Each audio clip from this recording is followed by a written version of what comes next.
Hang in the bar? Have to warn you, I'm pretty good. No one chats up my girlfriend. The man of principles. Thought you said you were good at this. I'll let you have one more. Should have left her alone. Is that good for you? What the hell, boss?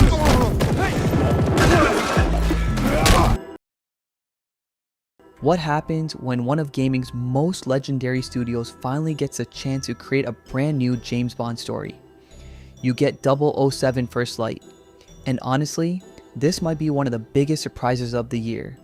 From the very first mission, the game throws you straight into the world of espionage, luxury, betrayal, and cinematic action that made James Bond such an iconic character in movies and entertainment.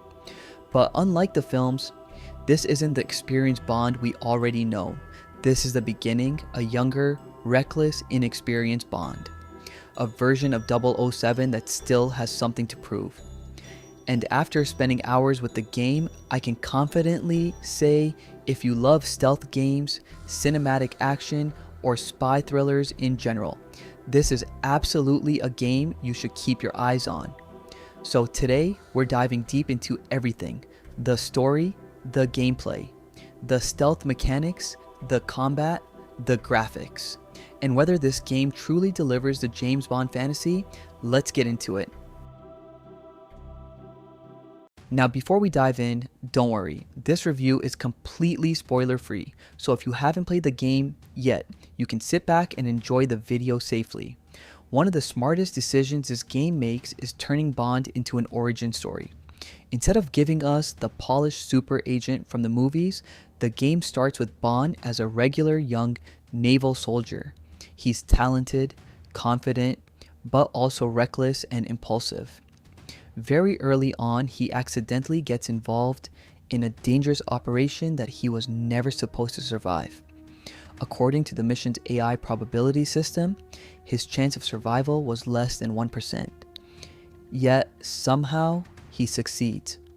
Not only does he survive, but he completes the mission in a way that completely shocks the organization watching him. That single event becomes the reason Bond is recruited into an elite training program. And honestly, the beginning of the game feels incredible. You don't instantly become the legendary 007. You actually go through brutal training missions, intense simulations, and psychological tests. The game really wants you to feel like Bond is earning his title. And what surprised me most is how cinematic everything feels. The pacing, the dialogue, the music, the stylish presentation. It genuinely feels like you're watching a modern James Bond film. There are moments that reminded me of Mission Impossible. Others felt straight out of Casino Royale. The game absolutely nails the atmosphere, the luxury, the elegance, the tension, the expensive watches, the fancy hotels, the exotic locations. Everything screams James Bond. But the best part, Bond himself. This version of Bond has charisma, a lot of charisma. He's confident without feeling annoying, funny without trying too hard, stylish without becoming a parody. Honestly, this might be one of the strongest main characters we've seen in a modern AAA game in a long time. The writing also surprised me. There's actual emotional depth here, some genuinely strong dialogue, a few shocking moments, and even some comedy that landed way better than I expected. Now, yes, the game is very dialogue heavy. There are multiple conversations, story sequences, and even dialogue choices. So if you're someone who only wants non-stop action every 5 minutes, the pacing might feel slow at times, but personally, I think the slower moments make the action hit even harder. Gameplay-wise, the easiest way to describe 007 First Light is this. Imagine Hitman, mixed with Uncharted, with a little bit of Metal Gear Solid. That's the overall feeling. The game is primarily a third-person cinematic action stealth experience. Most missions are fairly linear, but many areas are designed like mini sandboxes. So even though the story pushes you forward, the game still gives you freedom in how you approach situations. And because this is a James Bond game, stealth is a massive focus. You're not just running into rooms shooting everyone. You're infiltrating, manipulating, lying, improvising. And this is where the developer's experience with Hitman becomes very obvious. the stealth mechanics are honestly fantastic. You get access to gadgets, experimental technology, hidden tools, spy equipment, and special devices that constantly evolve throughout the game. One of my favorite moments involved Bond meeting Q. At one point, Q literally throws Bond's old watch into the trash and gives him a luxury Omega watch instead. But of course, it's not just a watch, it's basically a weapon. The watch can poison enemies, disable electronics, manipulate nearby systems, and create distractions. And the game constantly encourages you to use the environment creatively. Electric panels, security systems, cameras, locked doors, crowded public spaces. Everything becomes part of your strategy.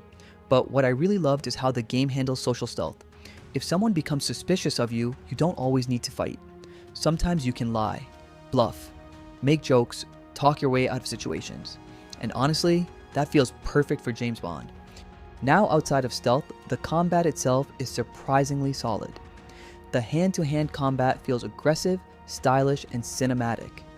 You can dodge attacks, parry enemies, counter punches, throw enemies into walls or objects, and some of the takedown animations are brutal. The melee system actually feels heavier and more satisfying than I expected. There's also a fast combo system that feels confusing at first, but once it clicks, fights become much smoother. Then we have the shooting mechanics.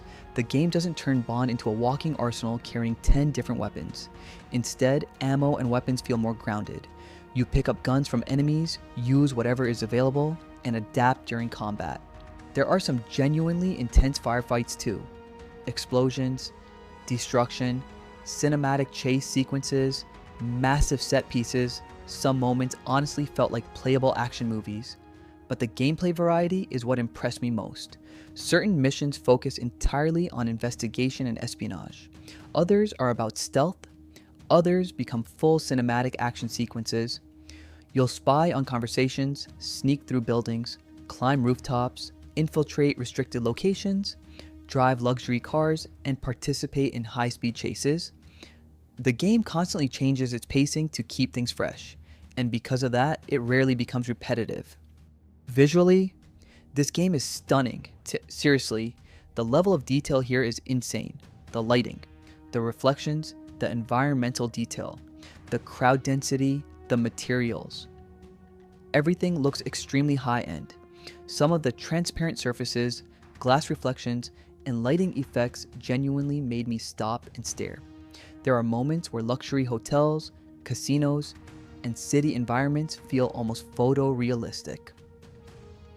And one thing that shocked me, the crowd technology. There are areas packed with hundreds of NPCs at the same time. Huge crowds, massive hotels, busy events, and somehow the game still maintains incredible visual quality. Character faces during cutscenes also look extremely realistic. Now, to be fair, I do think some animations feel slightly outdated compared to the absolute best modern AAA games, especially certain movement transitions and facial animations. But overall, the visual presentation is phenomenal. This is easily one of the most technically impressive James Bond games ever made. If I had to summarize the game's biggest strengths, I'd say, first, the atmosphere. This game absolutely understands James Bond. The style, the music, the dialogue, the confidence, the luxury, the tension. It genuinely feels like stepping inside a Bond movie. Second, the technical presentation. The graphics, environments, and overall production quality are incredibly impressive.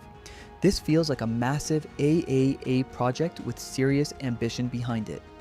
Third, gameplay variety, stealth, action, driving, investigation, hand-to-hand combat, dialogue systems, sandbox-style infiltration. The game constantly mixes different mechanics together, and because of that, it always feels fresh. Now, the game isn't perfect. My biggest issue is the controls. There's definitely some complexity here that takes time to adjust to. Even after several hours, certain inputs still felt awkward. The camera during melee combat can also become frustrating sometimes, especially because there's no strong enemy lock-on system. During chaotic fights, the camera occasionally moves in annoying ways that make combat harder than it should be. I also noticed a few animation issues here and there. And finally, the pacing. Some sections definitely feel stretched out with long conversations and slower sequences. Personally, I enjoyed most of it, but I can absolutely see some players getting impatient, especially if English isn't your first language. Because if you don't fully understand the dialogue and story details, you'll probably feel lost during certain parts. At the end of the day, 007 First Light feels like the beginning of something special. This doesn't feel like a cheap licensed game. It feels like a serious attempt to build a modern AAA James Bond franchise. And honestly, I think they succeeded. The game brought back something I genuinely miss in modern gaming. Developers trying to create a complete, polished, cinematic experience instead of just chasing trends. Playing this reminded me of the PlayStation 2 and PlayStation 3 era. Back when developers focused on making memorable single-player adventures. If you love Hitman, you'll probably love this. If you love Uncharted-style cinematic action, you'll probably love this. And if you're already a James Bond fan, you're going to have an amazing time. For me personally, this is one of the biggest surprises of the year. Final score, 9.4 out of 10. And that's it for today's review. If you enjoyed the video, make sure to leave a like, subscribe, and tell me in the comments, would you play a modern James Bond game like this? Thanks for watching, and I'll see you in the next video.